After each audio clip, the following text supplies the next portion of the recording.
సామర్లకోట మండలం వేట్లపాలెం బాణసంచా తయారీ ఘటనలో 22 మంది మృతి చెందడం అత్యంత బాధాకరమని, మృతి చెందిన బాధితులకి అండగా నిలిచి అన్ని విధాలా ఆదుకోవాలని కోరుతూ మాదిగ రిజర్వేషన్ పోరాట సమితి ఎంఆర్పీఎస్ వ్యవస్థాపక అధ్యక్షులు మందకృష్ణ మాదిగ కాకినాడ జిల్లా కలెక్టర్ షణ్మోహన్ ను కలిసి వినతి పత్రం అందజేశారు.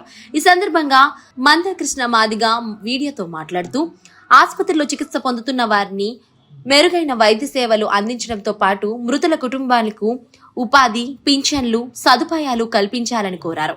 జరిగిన సంఘటనలో కుటుంబ పెద్దలను కోల్పోయిన వారి కుటుంబ సభ్యులకు అవుట్ సోర్సింగ్ లో ఉద్యోగాలు ఇవ్వాలని, భర్తలను కోల్పోయిన వారికి నిబంధనలను పక్కన పెట్టి పెన్షన్లు వచ్చే నెల నుంచి అదే విధంగా చర్యలు తీసుకోవాలని కోరారు. అలాగే ముఖ్యమంత్రి చంద్రబాబు నాయుడు సంఘటన జరిగిన వెంటనే స్పందించి సంఘటనా స్థలానికి రావడం అభినందనీయమని అన్నారు. చనిపోయిన బాధిత కుటుంబాలకు ప్రభుత్వం తరపున 20 లక్షల రూపాయలు ఎక్స్గ్రేషియా ప్రకటించడం జరిగింది. చనిపోయిన బాధిత కుటుంబాలకు ప్రభుత్వం తరపున 20 లక్షల రూపాయలు ఎక్స్గ్రేషియా ప్రకటించడం జరిగిందని, దానిని 50 లక్షలకు ఇచ్చే విధంగా ప్రభుత్వం చర్యలు తీసుకోవాలని కోరారు. అదేవిధంగా సంఘటనకు సంబంధించిన మండల స్థాయి అధికారులను కూడా సస్పెండ్ చేసి చట్టపరమైన చర్యలు తీసుకోవాలని డిమాండ్ చేశారు. ఈ కార్యక్రమంలో ఎంఆర్పీఎస్ నాయకులు ముమ్మిడివరపు చిన్న సుబ్బారావు, డొక్కుబుర్ర భద్రం మాస్టారు, పసుపులేటి చిన్నబాబు, సిద్ధాంతపు బెన్ జాన్సన్, అనంతపూర్ రాజు, పలివేల నవీన్, తుమ్మలపల్లి సంతోష్ కుమార్, పల్లపాటి శ్రీను తదితరులు పాల్గొన్నారు. ఆ సంఘటనలో మృతి చెందిన కుటుంబాలకు పెద్ద మనసు చేసుకొని మానవత్వంతో కొంత ఎక్స్గ్రేషియా పెంచాలని చెప్పి గౌరవ ముఖ్యమంత్రి నారా చంద్రబాబు నాయుడు గారికి నేను విజ్ఞప్తి చేస్తున్నా.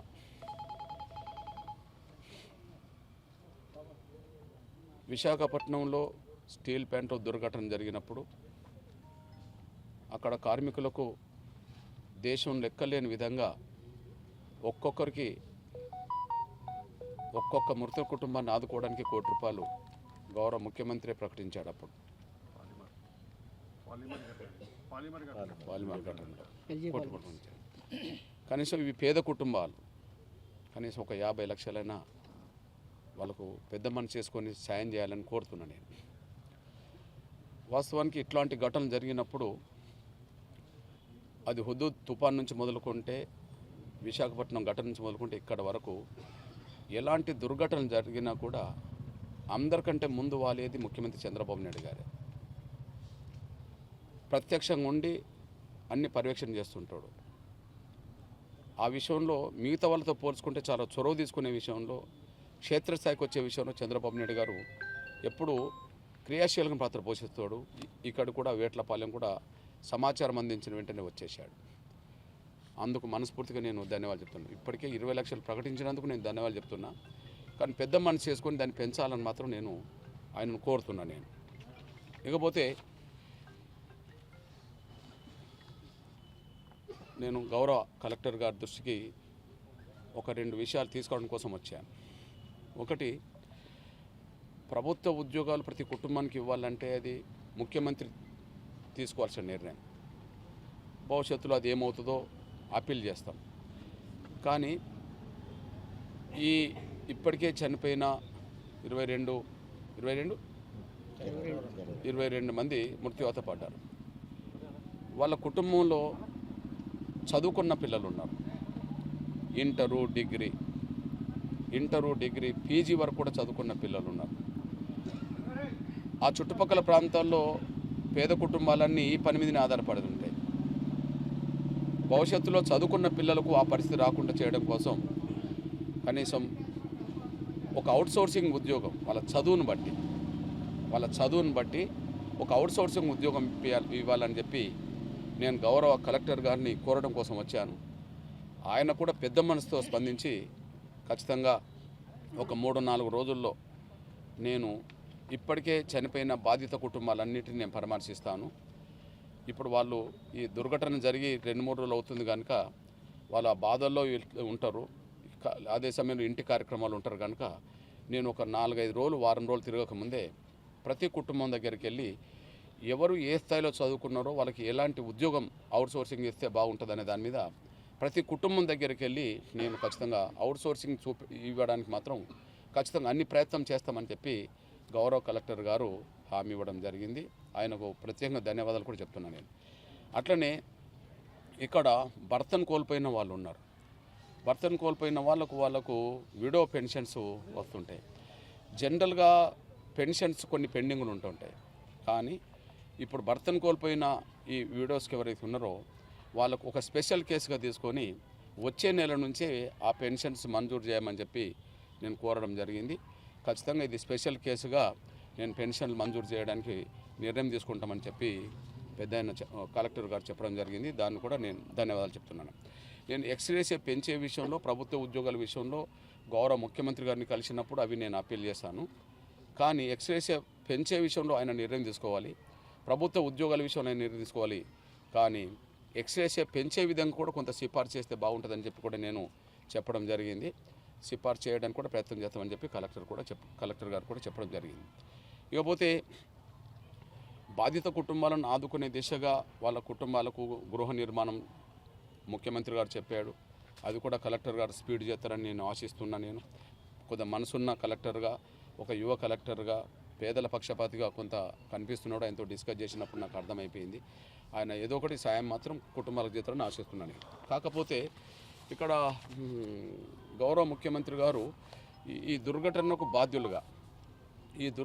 బాధ్యులుగా నలుగురిని అధికారులను గుర్తించి ఆర్డీఓ, డిఎస్పి, తర్వాత ఫైర్ ఆఫీసర్, లేబర్ ఆఫీసర్ గుర్తించడం జరిగింది. వాస్తవానికి ఈ పర్మిషన్ ఇచ్చింది ఎంఆర్ఓ స్థాయిలో వచ్చింది.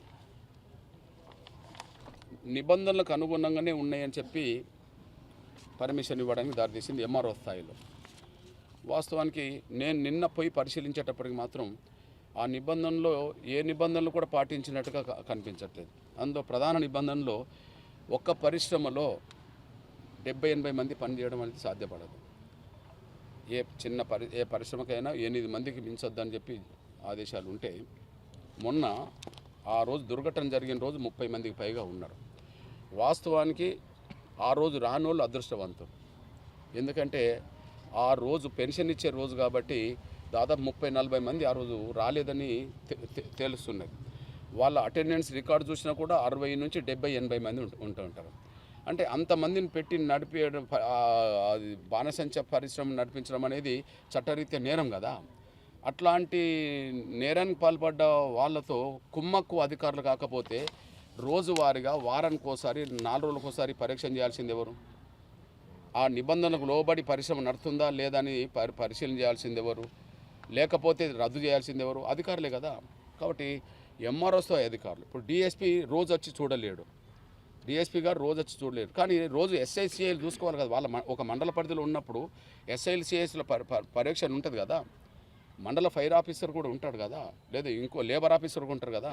అంటే పై అధికారుల పర్యవేక్షణ ఉండాలనేది వాళ్ళ లోపం అనేది గ్రహించి సస్పెండ్ చేసినప్పుడు రోజువారీగా చూసుకోవాల్సిన బాధ్యత ఉన్న ఎంఆర్ఓ, ఎస్ఐ, సిఐ, మండల ఫైరింగ్ ఆఫీసరు లేదా మండల లేబర్ ఆఫీసర్ను పూర్తిగా మినహాయించడం అనేది జరగొద్దని చెప్పి నేను కోరుతున్నా. ఎందుకంటే సాధ్యమైనంత వరకు మీడియా పెద్దలకు కూడా అందరికీ కూడా తెలుసు, ఇట్లాంటి ఈ చట్టవిరుద్ధమైన లేదా జీవోలకు విరుద్ధమైన ప్రభుత్వ ఆదేశాలకు విరుద్ధంగా ఎవరైతే ఇవంటి నడుపుతుంటారో ఆ నడుపుతున్న వాళ్ళు ఎవరితో కుమ్మక్క అవుతారు? డైరెక్ట్గా ఆ మండలంలో ఉండబడే వాళ్ళతోటే కుమ్మక్క అవుతుంటారు.